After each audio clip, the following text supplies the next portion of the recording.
အားလုံးပဲမင်္ဂလာပါခင်ဗျာခုတစ်ခါကြာတော့ကျွန်တော်တို့ကဒီမှာနံပါတ်၄ပေါ့နံပါတ်3ပြီးတာဆိုနံပါတ်4အောက်ပါတို့မှာရဲ့ပိုင်းခြေကိုရရှိတဲ့ခင်းဖြစ်တော့ပြောင်းရေးဖော်ပြပါဟုတ်ပြီဒီပိုင်းခြေလေးတွေကိုရရှိတဲ့ခင်းဖြစ်တော့ပြအောင်ပါနော်ဟုတ်ပြီဒီကောင်လေးကအဆိုရင်တွေ့ကြည့်အောင်ကြည့်နံပါတ်ကကြီး4ပိုင်း row 3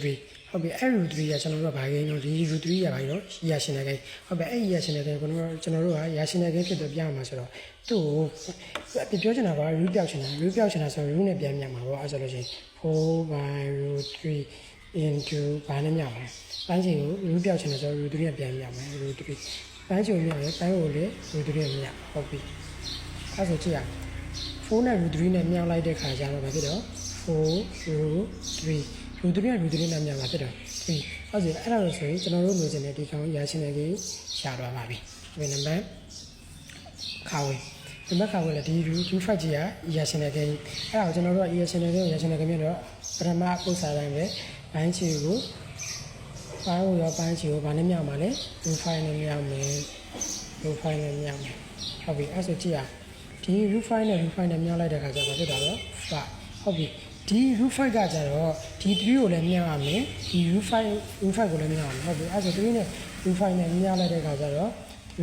U5 ဟုတ်ပြီ U5 နဲ့ U5 နဲ့မြောက်လိုက်တော့5ပေါ့အဲ့ဆိုတို့လို့ချင်းနဲ့ရာရှင်းနေဖြစ်သွားပါပြီဟုတ်ပြီနောက်ဆက်ကြည့်နော်ဟုတ်ကြ1 plus root 2 by root 2ဟုတ်ပြီအဲ့ကိုလည်းကျွန်တော်တို့အပေါ်ကပေါက်စာအတိုင်းပဲ1 plus root 2 by root 2ကိုဘာနဲ့မြောက်မှာလဲ root 2တွေနဲ့မြောက်မယ်။ပိုင်းဆိုလည်း root 2နဲ့မြောက်မယ်။ပိုင်းကိုလည်း root 2နဲ့မြောက်မယ်။ဟုတ်ပြီအဲ့ဆိုလို့ရှိရင်ဒီ1 root 2က1နဲ့မြောက်မယ်ဒီလိုလည်းမြောက်မယ်ဟုတ်ပြီ။အဲ့ဆို root 2နဲ့1နဲ့မြောက်လိုက်တော့ root 2 root 2နဲ့ root 2နဲ့မြောက်လိုက်တော့2 root 2နဲ့ 2နဲ့မြောက်လိုက်တော့2အဲ့ဆိုရင်ကျွန်တော်တို့လိုချင်တဲ့ဒီပိုင်းစီကရာရှင်းနေဖြစ်သွားအဲ့ဆိုလို့ရှိရင်ကျွန်တော်တို့ကကိုနံပါတ်ခါကြည့်တော့နံပါတ်ခါကြည့်ရတာ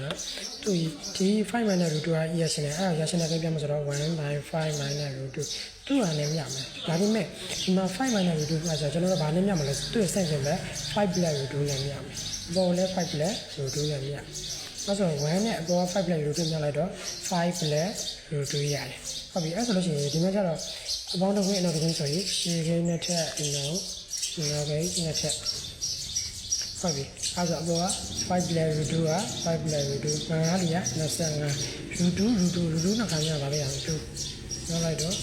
5 plus root 2 by 23ကျွန်တော်တို့လိုချင်တဲ့ရရှင်းနေရပြီ